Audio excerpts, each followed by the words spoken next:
जिस्म और प्यार दोनों नारी के रूप में समाये हैं। जिस्म तो कोई जबरदस्ती पा लेता है, मगर सच्चा प्यार किसी किस्मत वालों को ही मिलता है। गौतम बुद्ध कहते हैं, मोह उसी पर करो जिस पर आपका अधिकार हो, और जिस पर अधिकार आपका ना हो उस पर मोह करना व्यर्थ है। श्री कृष्ण कहते हैं, कोई तुमसे तंग हो जाए तो उसे छोड़ दो, किसी की जिंदगी में बोझ बनने से अच्छा है याद बन जाओ।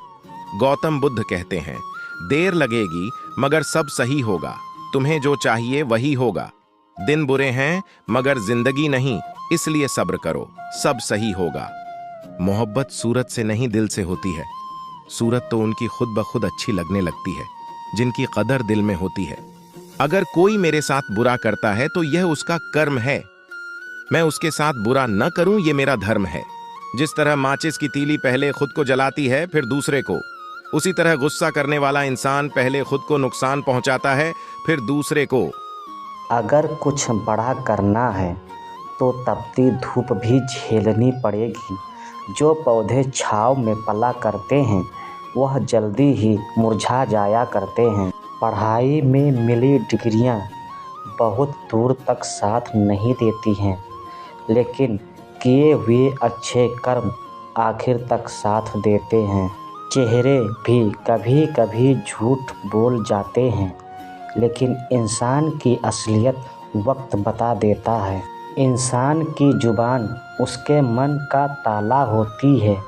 ताला खुलते ही मन के राज अपने आप बाहर आ जाते हैं। अगर किसी की बात को राज रखना है तो उसे अपने दिल में दबाना सीखो। जब आप खुद नहीं दबा सकते हो तो आप जिसे बता रहे हो वह कैसे दबाएगा।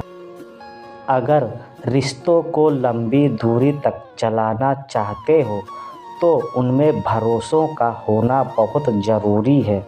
भरोसे के बगैर कोई भी रिश्ता टिक नहीं सकता। जिंदगी में अपनी परछाई भी किसी हद तक चलकर साथ छोड़ देती है, तो किसी और का यहाँ क्या भरोसा करना। यादों का भी दिल और दिमाग से अजीब सा नाता होता है। जिसे याद रखना चाहो वह याद रहता नहीं, जिसे भूलना चाहो वह याद से जाता नहीं। आपने सही काम कितने किए हैं यह कोई याद नहीं रखता, लेकिन आपकी एक गलती को लोग बार बार याद रखते हैं। जो लोग ज़िंदगी में तुम्हारे साथ रहकर भी छल करते हैं, उनका साथ हमेशा के लिए छोड़ देना ही बेहतर होता है। अगर झुकने से रिश्ते संभल जाते हैं तो थोड़ा झुक जाओ, लेकिन बार बार आपको ही झुकना पड़े तो थोड़ा रुक जाओ।